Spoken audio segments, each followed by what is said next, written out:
எரிமலை தொழிற்பாடு தொடர்பாக நாம் இப்போது பார்க்கலாம். எரிமலை தொழிற்பாடு என்பது எரிமலை ஒன்று கக்குகை நிகழ்த்துவதை மாத்திரம் கூறிவிட முடியாது. மாறாக புவியினுடைய உட்பகுதியில் காணப்படுகின்ற எரிமலை குழம்பான மெக்மா புவியின் பலவீனமான பகுதிகளுக்கு ஊடாக கக்குகை நிகழ்த்துவதையும், மெக்மா வெளிவருகின்ற போது உருவாக்குகின்ற நிலவுருவங்கள், அவற்றின் இயல்புகள், வடிவங்கள் மற்றும் வெளிக்கொண்டு வரப்படுகின்ற பொருட்கள் என அனைத்து செயற்பாடுகளுமே எரிமலை தொழிற்பாடு எனலாம். ஆகவே எரிமலை வெடிப்பு என்றால் என்ன என்கின்ற போது, புவியினுடைய உட்பகுதியில், அதாவது அஸ்தனோஸ்பியர் என்று அழைக்கப்படுகின்ற மென்பாறை கோளம், இது இடையூட்டில், அதாவது மேண்டில் படையில் காணப்படுகின்றது மற்றும் வெளிக்குளவகத்திலும் மெக்மா பரந்துள்ளது. இந்த மெக்மா புவியின் பலவீனமான பகுதிகளுக்கு ஊடாக, அதாவது தகடுகளினுடைய எல்லைகள், மென்பாறைகளை கொண்ட பகுதிகள் என்பவற்றின் ஊடாக இங்கு காட்டப்பட்டுள்ளதை போன்று கக்குகை நிகழ்த்துவதனையே எரிமலை வெடிப்பு என்று குறிப்பிடலாம். எரிமலை கக்குகையின் போது இவ்வாறு பிரதானமாக எரிமலை குழம்பான மெக்மா திரவ பொருளாகவும், அதாவது திரவ பொருள் என்றால் தண்ணீரை போலன்றி இது பாகு நிலையில், அதாவது திண்மமும் இல்லை திரவமும் இல்லாத நிலையில் காணப்படுகின்ற இந்த லாவா பிரதான திரவ பொருளாகவும், மேலும் சிறு சிறு கற்கள், சாம்பல், பாறை துண்டுகள் என்பன திண்மப் பொருட்களாகவும், ஹைட்ரஜன், கார்பன் ஈராக்சைடு, சல்பர் ஆக்சைடு, நைட்ரசன் ஆக்சைடு போன்ற வாயுக்களும் வெளித்தள்ளப்படுகின்றன. இவ்வாறு எரிமலை செயல்முறையை ஏற்படுத்துகின்ற பிரதான காரணிகளாக பின்வரும் 4 காரணிகளை அடையாளப்படுத்த முடியும். அதாவது வெப்பநிலை, அமுக்கம், இடைவெளிகளும் மூட்டுக்களும், காலம் என்பவை ஆகும். இவற்றுள் இடைவெளிகளும் தகடுகள், அதாவது மூட்டுக்களும், இடைவெளிகளும் மூட்டுக்களும் தகடுகள் இணைந்து காணப்படுகின்ற எல்லை பகுதிகளில் காணப்படுவதன் காரணமாக புவியினுடைய உள்ளே காணப்படுகின்ற மெக்மா கக்குகை நிகழ்த்துவதற்கு இந்த பலவீனமான பகுதிகள் ஏதுவாகின்றது. ஆகவே இத்தகைய எரிமலை செயல்முறை ஏற்படுத்துவதில் இடைவெளிகளும் மூட்டுக்களும் செல்வாக்கு செலுத்துகின்ற பிரதான காரணிகளாக உள்ளதுடன், உட்பகுதியில் காணப்படுகின்ற உயரிய வெப்பநிலை மற்றும் அமுக்கம் என்பனவும் எரிமலையை தோற்றுவிக்கின்றன.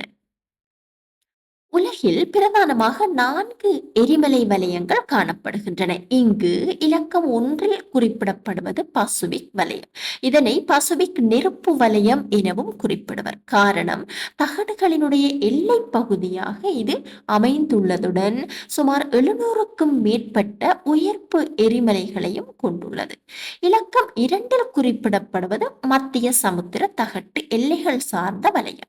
குறிப்பாக அத்திலாந்திக் சமுத்திரத்தினை சார்ந்ததாக இந்த வலயம் காணப்படுகின்றது. இங்குதான் எஸ் வடிவத்திலான மலைத்தொடர் அல்லது நடுச்சமுத்திர பாறை தொடர் தகடுகளின் விலகல் செயற்பாட்டினால் மெக்மா வெளித்தள்ளப்படுவதனால் புதிய கடல் திரைப்பரவுகை உருவாகின்றது. இலக்கம் 3 காட்டப்படுவது மத்திய திரைக்கடல் பிரதேசம். இலக்கம் 4 ஆபிரிக்க பிளவு பள்ளத்தாக்கு. இவ்வாறாக 4 பிரதான எரிமலை வலயங்களை நாம் இங்கே குறிப்பிடலாம். உலகின் பிரதான எரிமலைகள் இவற்றை உலகப்படத்தில் குறித்து பழகிக் கொள்வது அவசியம். ஹெக்லா எரிமலை, இது ஐஸ்லாந்தில் அமைந்துள்ள உயிர்ப்பு எரிமலை. இப்போதும் கக்குகை நிகழ்த்தி கொண்டிருக்கின்ற எரிமலை. அதனால் தான் நீரும் நெருப்பும் என ஐஸ்லாந்தானது வர்ணிக்கப்படுகின்றது. காரணம் எரிமலை செயற்பாடு. இங்கு இது பனிப்பகுதிகள் நிறைந்த குளிர்வலய நாடு. அடுத்து விசூவியஸ், இத்தாலியில் அமையப்பெற்ற எட்னா எரிமலை, இத்தாலியினுடைய சிசிலி தீவில் அமைந்துள்ளது. காரக்கட்ரோவா எரிமலை இந்தோனேசிய தீவில் அமைந்துள்ளது. குறிப்பாக யாவா மற்றும் சுமாத்ரா ஆகிய 2 தீவுகளுக்கும் இடையே இங்கு காட்டப்பட்டுள்ளதை போன்று அமைந்துள்ளது. பினாடுகோ பிலிப்பைன்ஸில் அமைந்துள்ளது. ஜப்பானில் பியூஜியாமா, இது உறங்கும் எரிமலை. அதாவது கிட்டத்தட்ட 700 வருடங்களுக்கு முன்பதாக கக்குகை நிகழ்த்திவிட்டு இன்று கக்குகை ஏதுமற்ற விதத்தில் அமைந்து காணப்படுகின்ற எரிமலை. விஞ்ஞானிகளின் கூற்றுப்படி மீண்டும் எப்போது வேண்டுமானாலும் கக்குகை நிகழ்த்தலாம். இது ஜப்பானிய மக்களின் புனித மலையாகவும் உள்ளது. பனிப்பகுதிகள் நிறைந்த காலத்தில் சிவப்பு நிற பூக்களில் சூரிய கதிர்களின் படுகை சிவப்பு நிறத்தில் இந்த மலை காட்சியளிக்கையில் சுற்றுலா பயணிகளின் வருகையும் அதிகரிக்க வைத்துள்ளது. சென்ட் ஹெலனா எரிமலை ஐக்கிய அமெரிக்காவில் உள்ளது. மவுனோனோவா எரிமலை ஹவாய் தீவில் அமைந்துள்ளது.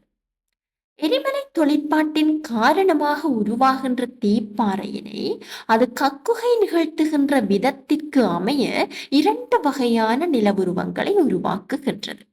அதில் ஒன்று தலையீட்டு தீப்பாறை. தலையீட்டு தீப்பாறை என்பது எரிமலை குழம்பான மெக்மா பலவீனமான பகுதிகளுக்கூடாக கக்குகை நிகழ்த்துகின்ற போது லாவா புவி மேற்பரப்பிற்கு வெளியே வராமல் உட்பகுதியில் காணப்படுகின்ற பாறைப்படை தளங்களுக்கு இடையில் தலையிட்டு உருவாகுவது. ஆனால் தள்ளல் தீப்பாறை அப்படி அல்ல. இங்கு தள்ளல் தீப்பாறை என்பது புவியினுடைய மேற்பரப்பிற்கு வந்த லாவா குளிர்ச்சியடைந்து இறுகுவதனால் உருவானவை ஆகும். இந்த படத்தில் பார்ப்பதை போன்று புவியினுடைய மேற்பரப்பில் வெளித்தெரியும் வகையில் லாவா படிந்திருகி தள்ளல் நிலவுருவங்களையும் உட்பகுதி பாறைப்படை தளங்களுக்கு இடையே படிந்திருகிய மெக்மா தலையீட்டு நிலவுருவங்களையும் உருவாக்குகின்றது எனலாம். அந்த வகையிலே தலையீட்டு தீப்பாறை நிலவுருவங்களாக குத்து தீப்பாறை, கிடை தீப்பாறை, வில்லை தீப்பாறை, சீதர் மர வடிவ தீப்பாறை, பாதாள தீப்பாறை, குமிழ் தீப்பாறை, குழிவு தீப்பாறை மற்றும் ஆட்புளவு கற்குகை போன்றவற்றை தலையீட்டு தீப்பாறைகளாக குறிப்பிடலாம். தள்ளல் தீப்பாறை என்கின்ற போது எரிமலை கூம்பு, கூட்டு எரிமலை, லாவா கூம்பு, சாம்பல் கூம்பு, எரிமலை வாய் மற்றும் எரிமலை களத்து போன்றவற்றை குறிப்பிடலாம். அடுத்ததாக தலையீட்டு நிலவுருவங்களை நாம் விரிவாக நோக்குகின்ற போது முதலாவது குத்து தீப்பாறை. புவியினுடைய உட்பகுதியில் காணப்படுகின்ற மெக்மா, அதாவது இந்த எரிமலை குழம்பானது புவியினுடைய உட்பகுதி பாறைப்படை தளங்களுக்கு இடையில் குத்தான வடிவில் படிந்திருகி உருவாகின்ற நிலவுருவமே இந்த குத்து தீப்பாறை ஆகும்.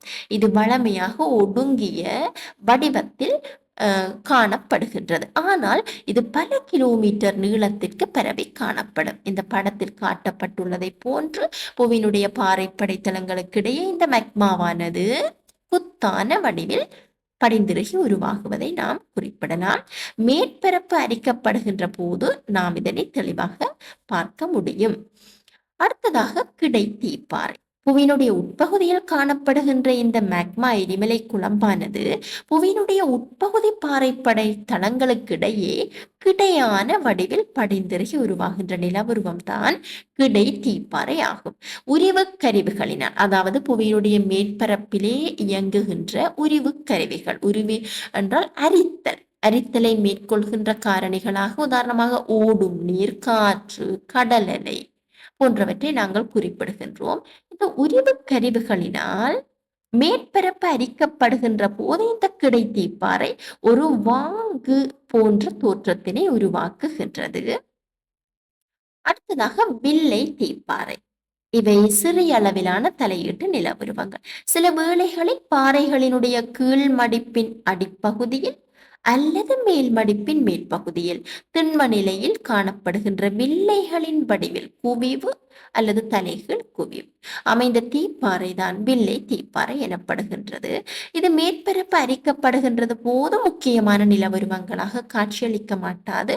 இவற்றை நாங்கள் பக்கோலித் என்று குறிப்பிடுகின்றோம். இந்த படத்தில் காட்டப்பட்டுள்ளது போன்று மேற்பகுதியில், அதாவது குவிவும் தலைகீழ் குவிவு மாறி மாறியாக பதிவு செய்யப்பட்டு வில்லை தீப்பாறையாக இவற்றை நாம் குறிப்பிட முடியும். அடுத்ததாக குமிழ் தீப்பாறை. பெரிய குமிழ்வான வில்லை வடிவில் அமையப்பெறுகின்ற தலையீட்டு நிலவுருவம் தான் இது. இவை காலப்போக்கில் மலையினுடைய வளைமுகட்டு வடிவத்தை குவிவு வடிவம் பெறுகின்றது. அதாவது காளான் வடிவ திணிவுகளுக்கு மேலாக மெக்மா படிகின்ற போது அவற்றின் மேல் உள்ள படைகளில் குமிழ் தீப்பாறைகள் உருவாகின்றன.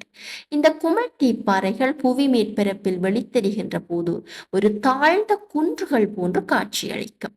இவை லக்கோலித் என்று குறிப்பிடப்படுகின்றது. இந்த படத்தில் நீங்கள் அவதானிப்பதை போல குமிழ் வடிவத்தில் இந்த மெக்மா படிந்திருகி உருவாகுவதை நாம் குமிழ் தீப்பாறை என்போம். அடுத்ததாக குழிவு தீப்பாறை. உட்குழிவான அமைப்பில் மெக்மா பாறைப்படைத்தளங்களுக்கு இடையே உள்ள பகுதிகளில் படிந்திறகி உருவாகுவது குழிவு தீப்பாறை ஆகும். இவை லப்போலித் என்று குறிப்பிடப்படுகின்றது. இந்த படத்தில் காட்டப்பட்டுள்ள போன்று இந்த மெக்மாவானது உட்குழிவான அமைப்பில் படிந்திறகி உருவாகின்றது. அடுத்ததாக நாங்கள் தலையீட்டு நிலவுருவங்கள், தள்ளல் நிலவுருவங்கள் தொடர்பாக நாம் பார்க்க முடியும்.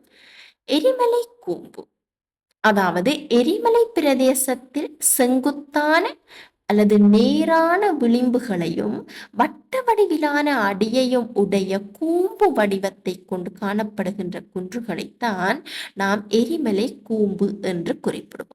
எரிமலை வெடிப்பின் போது வெளித்தள்ளப்படுகின்ற பருப்பொருட்கள், அதான் நான் முன்னரே கூறியது போன்ற திண்மம், திரவம், வாயு போன்ற இந்த பருப்பொருட்களின் அடிப்படையில் பல வகையாக இந்த எரிமலை கூம்பு பிரிக்கப்படும். எரிமலை கக்குகை நிகழ்த்துகின்ற போது மலையினுடைய உச்சியில் தாழ்வான பள்ளம் உருவாகின்றது. இது எரிமலை வாய் என்று அழைக்கப்படும். இந்த எரிமலை வாய் ஒன்றின் ஊடாக தொடர்ச்சியாக எரிமலை கக்குகை நிகழ்த்துகின்ற போது அந்த எரிமலைகள் உயரமான கூம்பு வடிவத்தை பெற்று வளர்ச்சியடையும். அதுதான் எரிமலை கூம்பு. இந்த படத்தில் நாம் ஒரு விளக்கப்பட உதவியுடன் பார்ப்பதையும், நாங்கள் நேரடியாக இந்த கூம்பு, எரிமலை கூம்பு எப்படி இருக்கும் என்பதையும் நாம் இதில் ஒப்பிட்டு பார்க்க முடியும். அடுத்ததாக எரிமலை பெருவாய். எரிமலை ஒன்றில் காணப்படுகின்ற மிகப்பெரிய ஒரு தாளி போன்று எரிமலை வாய் காணப்படுமாயின் அதுதான் எரிமலை பெருவாய் எனப்படுகின்றது. இதனை கால்தீரா எனவும் அழைப்பர். ஆங்கிலத்தில் நாம் இதனை கால்தீரா என்று குறிப்பிடுவோம். மிகவும் ஆக்ரோசமான எரிமலை வெடிப்பு நிகழ்கின்ற சந்தர்ப்பத்தில் எரிமலையினுடைய உச்சியானது வெடித்து சிதறி மிகவும் பாரிய அளவிலான தாளி போன்ற அமைப்பில் இந்த நிலவுருவம் உருவாகின்றது. குத்தான சுவர்களை கொண்ட மிக பரந்த வட்ட வடிவிலான எரிமலையினுடைய இந்த உச்சிதான் எரிமலை பெருவாய் ஆகும். உதாரணமாக ஒரிகன் எரிமலை பெருவாயை நாம் குறிப்பிட முடியும். அடுத்ததாக எரிமலை பெருவாய் ஏரி. எரிமலை ஒன்றில் காணப்படுகின்ற மிகப்பெரிய தாளி போன்ற எரிமலை வாய் எரிமலை பெருவாய் என்று அழைக்கப்படுகின்றது. இந்த எரிமலை பெருவாயில் சில வேளைகளில் நீர் நிரம்பி காணப்படும். அவ்வாறு காணப்படுகின்ற சந்தர்ப்பத்தில் நீர் நிரம்பிய இந்த எரிமலை பெருவாயே எரிமலை பெருவாய் ஏரி என்று அழைக்கப்படுகின்றது. உதாரணமாக கிரேட் லேக், கால்தீராவை நாம் குறிப்பிட முடியும். அடுத்ததாக கூட்டு எரிமலை. எரிமலை குழம்பு மற்றும் சாம்பல் என்பவற்றின் மாற்று அடுக்குகள் மாறி மாறி, எரிமலை குழம்பு அடுத்ததாக சாம்பல் போன்ற பொருட்கள் மாறி மாறி மாற்று அடுக்குகள் ஒன்று சேர்ந்து உருவாகின்ற எரிமலைகள் கூட்டு எரிமலை என்பது. பலத்த சத்தத்துடன் எரிமலை வெடிப்பொன்று இடம்பெற்று அந்த சந்தர்ப்பத்தின் போது எரிமலையினுடைய பலவீனமான பகுதிகளுக்கூடாக எரிமலை குழம்பான லாவா மற்றும் சிறு சிறு பாறை துண்டுகள் மற்றும் சாம்பல் போன்ற பொருட்கள் வெளியேறி படிந்திருகி ஒரு தகடு போன்று உருவாகுவதே கூட்டு எரிமலை எனப்படும். இதன் மீது தொடர்ச்சியாக எரிமலை கக்குகை நிகழ்த்துகின்ற போது மேலும் மேலும் மேலும் இத்தகைய பொருட்கள் படிந்திருகி மிகப்பெரிய எரிமலையாக வளர்ச்சியடையும். இந்த பகுதிகள் அடைக்கப்படுகின்ற போது அருகருகே பக்கவாய் தோன்றி அதனூடாகவும் கக்குகை நிகழ்த்துவதை அது கிளை கூம்புகள் தோற்றம் பெறுகின்றன. ஆகவே இவற்றைத்தான் நாம் கூட்டு எரிமலை என்று குறிப்பிடுவோம். உதாரணமாக சிசிலி தீவில், இத்தாலியினுடைய சிசிலி தீவில் அமைந்துள்ள எட்னா எரிமலையை ஒரு கூட்டு எரிமலையாக நாம் குறிப்பிட முடியும்.